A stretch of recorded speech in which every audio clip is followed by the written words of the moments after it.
mélodie m'appelle, les accords s'entremêlent.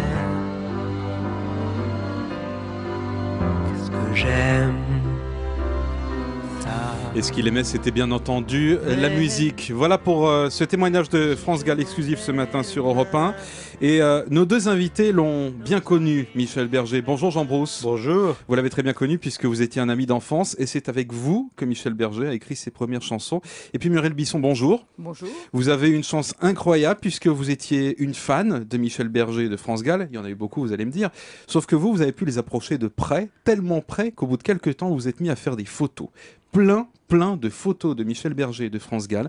Vous les suivez, c'est un parcours au long cours incroyable. Sur les pas de Michel Berger et France Gall, un roadbook d'une groupie paru aux éditions Descartes et compagnie. Très très impressionnant, puisque certaines photos qu'aujourd'hui nous on connaît de Michel Berger sur certaines pochettes, je pense notamment au Zénith en 86, en fait c'était pas du tout des photos officielles, c'était des photos que vous, fans, vous faisiez dans la salle.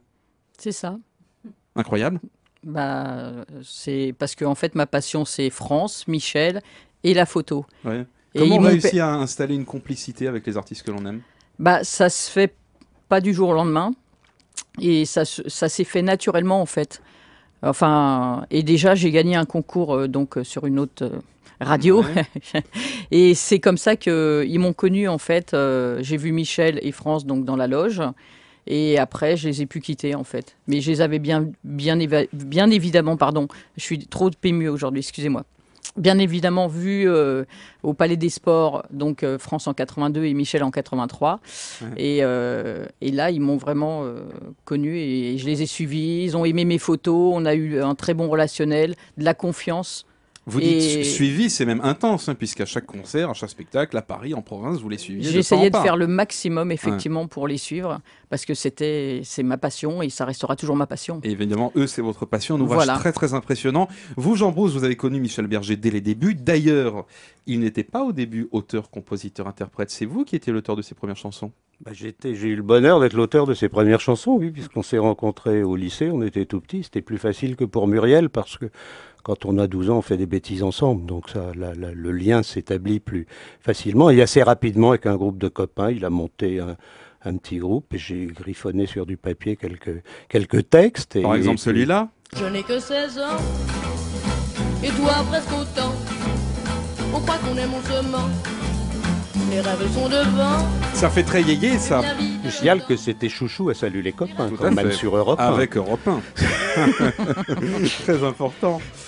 Vous étiez où, vous, ce jour de 1992, Jean Brousse? C'était terrible parce que j'avais, je crois, dîné avec lui 2 jours avant et moi j'étais reparti chez moi en Corrèze et je revenais à Paris et j'ai appris cette nouvelle à la radio.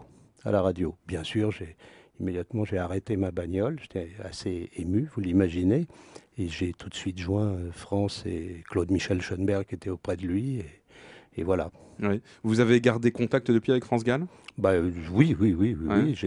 On a fait un livre il y a une petite dizaine d'années. Si le bonheur existe, c'est une épreuve d'artiste. Et puis, on la voit tout le temps. Et puis, autour du livre de Muriel, on a travaillé ensemble. Ouais. Muriel Bisson, vous, s'il y avait une chanson, j'avais posé la question à France Gall dans ce document, vous, la chanson qui vous a marqué dans la carrière de Berger? Alors, il y en a bien évidemment plein, mais celle que je peux écouter en boucle, c'est L'amour est là. L'amour est là. Ouais. Jean Brousse? Oui, moi, il y en a 2. Puis il y a forcément La Camomille, qui est la première qu'il a avec vous comme auteur. Ça, c'est pour rire. 1964 4. Et non, celle que plus personne ne connaît, mais qui est formidable, c'est Maria Carmencita, sourde et muette, où il raconte cette histoire formidable de cette petite fille. Ce sont les autres qui ne t'entendent pas. Oui, c'est sur le même album que Mademoiselle Chiang. Merci à tous les deux. Tout à fait. Un livre incroyable à découvrir sur les pas de France Gall et de Michel Berger, avec des photos signées Muriel Bisson, photographe amateur devenu photographe professionnel. Et je voudrais dire, c'est vraiment un livre d'amour. Un livre vraiment d'amour. d'amour et d'amitié. Et voilà, c'est très, très, très fort. Et je pense que beaucoup de fans de ces deux artistes qui vont découvrir ce livre vont beaucoup vous Voilà. envier. Et merci Quand ils vont à voir France. tout ce que vous avez vu de près. Merci également à vous, Jean Brousse. Merci. Et puis merci à France Gall qui a accepté Ouais. cet entretien Oui. ce matin sur Europe 1 que vous pouvez réécouter sur europe1.fr. N'oubliez pas que toute la journée sur Europe 1 on vous fera écouter comme ça des petites pastilles de ces génériques composés par Berger et évidemment ces chansons à lui de Michel Berger.